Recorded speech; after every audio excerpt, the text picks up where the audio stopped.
when do you start dabbling in this industry that you're in now? So now you break free from drugs.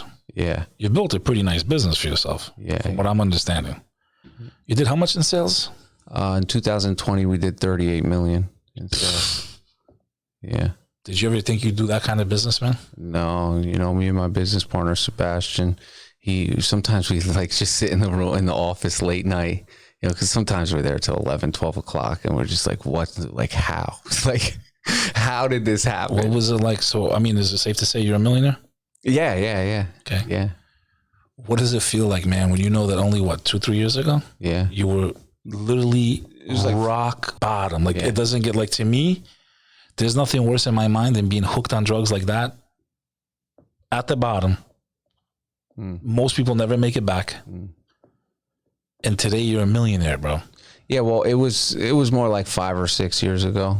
Okay. I don't want, yeah, but it's like, you want to tell match up. Yeah. To think like 3 years, like that's a short time to grow a monster business, you know, but it kind of all started like, so I had 2 weeks sober, right? And I was doing construction for my buddy, Matt.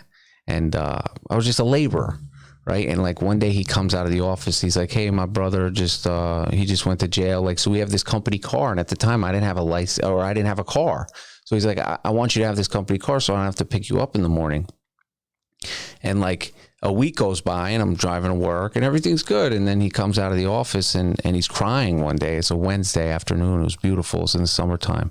And he's crying and I just embrace him. I give him this big hug and I'm like, Matt, what's up, man? Like, whatever it is, we'll figure it out.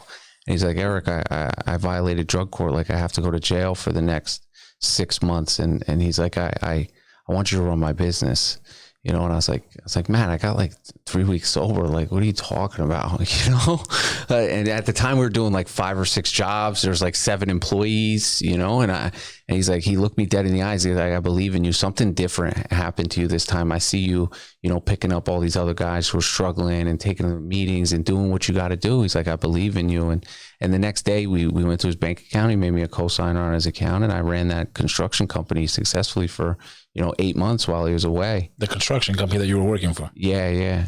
And he went in for the similar situation as you? He was struggling with addiction.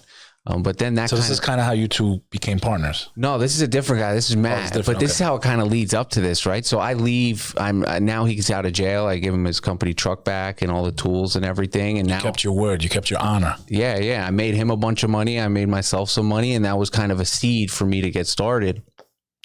But like now I didn't have a job. He's like, Eric, you can work for me. But like, I was just running the business, making, 3 times what you're going to be paying me if I'm just an employee. Like, I don't want to do that. Like, that's not. It doesn't make any sense. That's like de-evolving. Yeah. It doesn't make any sense. Yeah. So I started interviewing, right? And I go to like 3 or 4 interviews and you know how you have to put a reference down. So I reference my business partner today, Sebastian, the guy I've known for 20 years. And I put him down as a reference and they call him and they're like, hey, have you ever worked with Eric? And he's like, yeah, he used to work at my business. And he started the Amazon business in his basement in 2013. And I was there like helping sticker products, sleeping on the couch, in and out of, just doing my addiction thing. So I wasn't fully present, but like I knew how the business operated. And so he gets that reference call and he calls me back. He's like, Eric, like I told you, if you ever needed a job, just come work for me.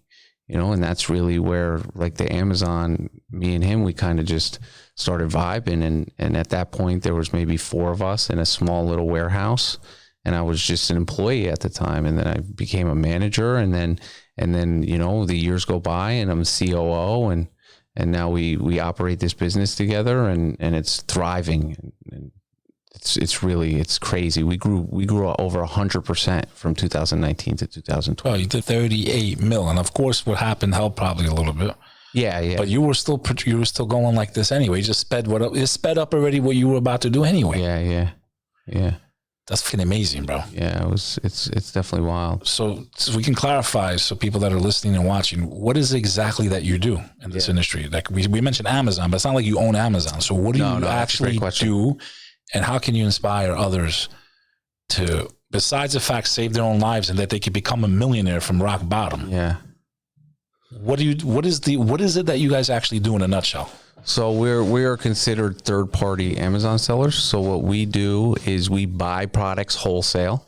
So we work with, large and small wholesalers and distributors across the country. And what we do is we resell brand name products. I'm talking Old Spice, Mitchum, Quaker Oats, Cheerios, stuff you find at CVS, Walgreens, your local grocery store. We buy them in bulk by pallets, truckloads, and we repackage them into like 2-packs, 3-packs, 6-packs, variety packs. And then we ship them to Amazon fulfillment centers. And then when someone is shopping on Amazon and they click add to cart, Amazon ships it to them. They take a percentage of the sale, and then they send us the rest of the money.